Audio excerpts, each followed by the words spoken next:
क्या आपके विवाह में लगातार अड़चने आ रही हैं? बनती बनती बात बिगड़ जाती है। लाख कोशिश करने के बावजूद भी कहीं पर आपकी शादी फिक्स नहीं हुई है।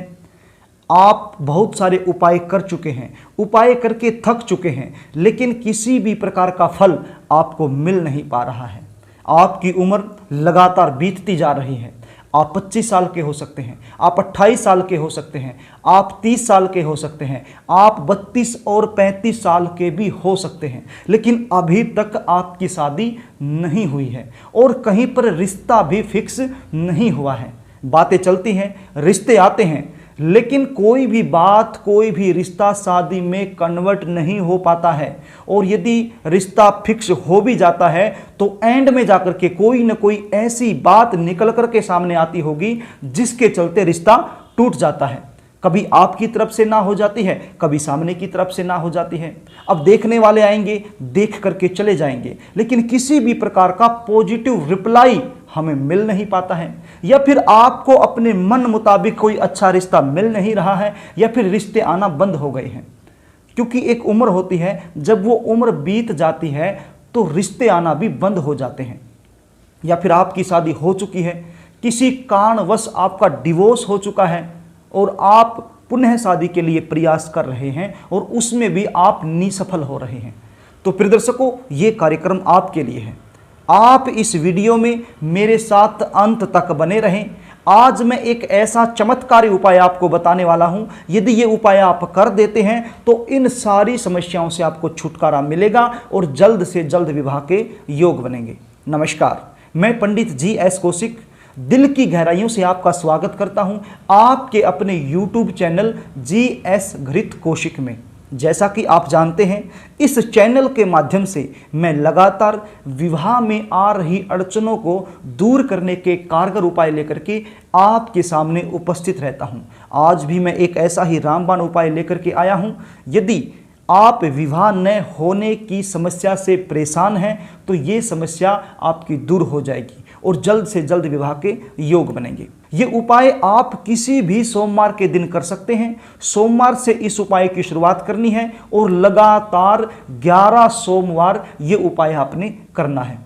प्रिय दर्शकों, यदि यही उपाय किसी विशेष मुहूर्त में किया जाए तो और भी ज़्यादा इफेक्टिव हो जाता है, प्रभावशाली हो जाता है।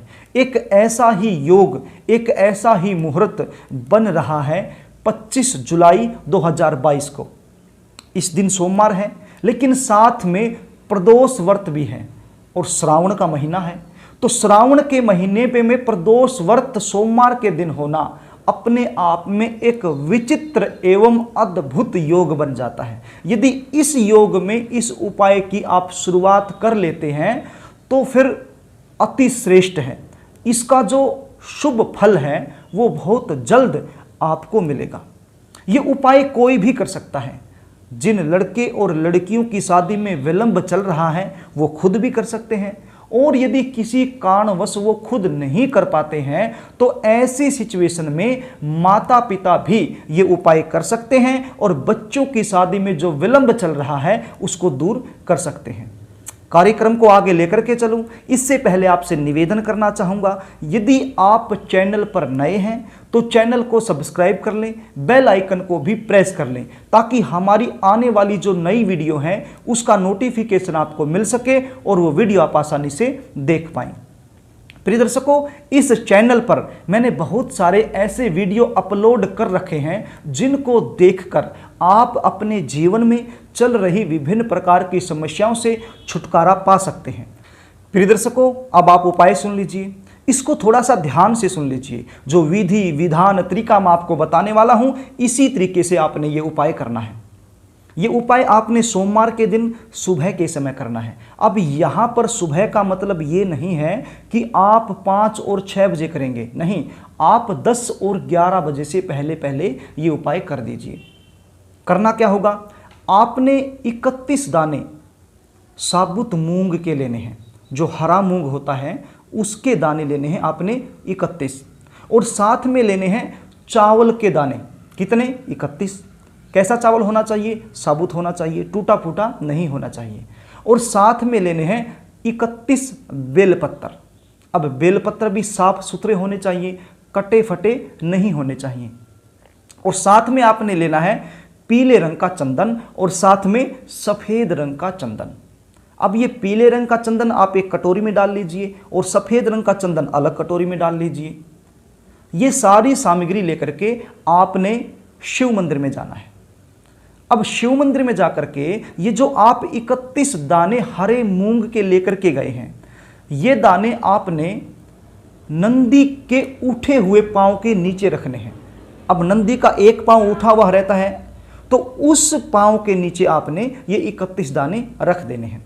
उसके बाद ये जो पीले रंग का चंदन आप लेकर के गए हैं, इस कटोरी में ये जो चावल हैं 31 चावल ये डाल दीजिए और इस पीले रंग के चंदन की सहायता से ये जो चावल है इनको आप पीला कर दीजिए और ये पीले चावल आप अशोक सुंदरी के स्थान पर अर्पित कर दीजिए।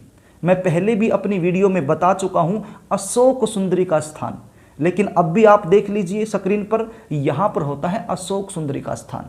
तो यहां पर ये आप चावल चढ़ा दीजिए। उसके बाद ये जो बेल पत्र आप लेकर के गए हैं और जो सफेद रंग का चंदन आप लेकर के गए हैं, उस सफेद रंग के चंदन की सहायता से इन बेल पत्रों पर तिलक कीजिए। अब तिलक कहाँ करना है?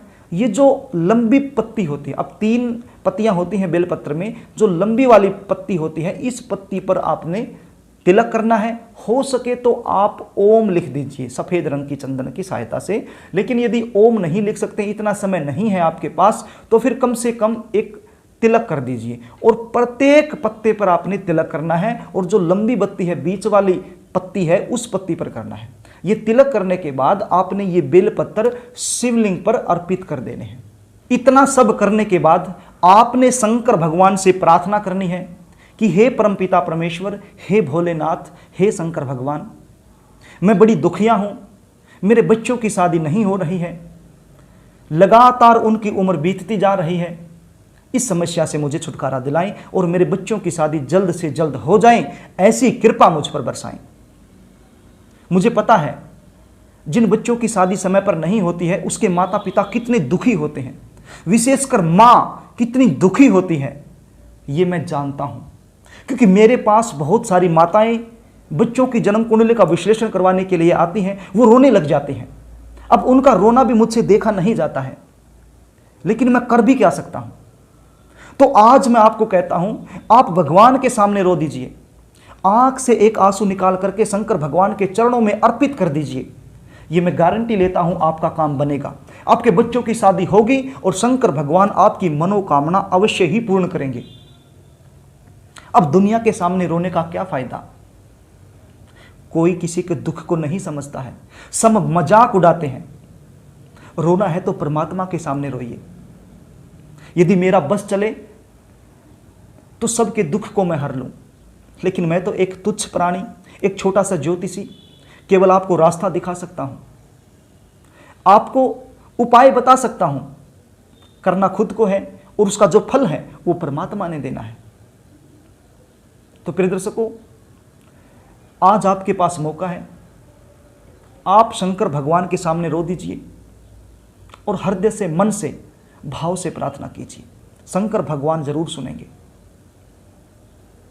तो प्रिय दर्शकों, बड़ा ही आसान उपाय और आसान तरीके से मैंने आपको बताने की कोशिश की है। आशा भी करता हूं कि आपको समझ में आ गया होगा। मेरा एक ही उद्देश्य होता है कि आपको उपाय समझ में आ जाए, चाहे उसके लिए मैंने कैसे भी शब्द यूज क्यों ना करने पड़े, क्योंकि उपाय जब आपको अच्छे से समझ में आएगा, वो आप करेंगे तभी जाकर के उसका फल आपको मिलेगा। तो ये उपाय आप जरूर करना। यदि आप लड़के और लड़की हैं, खुद ये उपाय कर रहे हैं, तो इसी प्रकार से आपने प्रार्थना करनी है। यदि आप वास्तव में दुखी हैं तो आपकी आंखों से आंसू जरूर निकलेंगे, और यदि आंसू निकल आए तो एक आंसू निकाल करके भगवान के चरणों में अर्पित जरूर कर देना।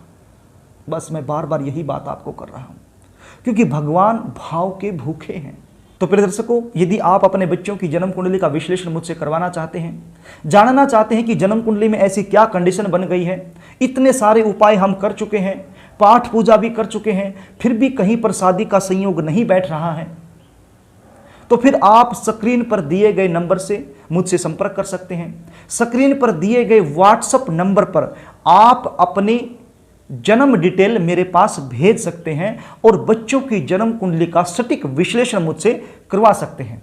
आप जीवन में किसी भी प्रकार की समस्या से घिरे हुए हैं, यदि उसका ज्योतिषीय समाधान आप चाहते हैं तो फिर आप मुझसे संपर्क कर सकते हैं। तो प्रिय दर्शकों, यदि कार्यक्रम आपको अच्छा लगे तो वीडियो को लाइक जरूर करें, शेयर करें, कमेंट करें। आज के लिए बस इतना ही, कल फिर मिलेंगे, तब तक के लिए नमस्कार।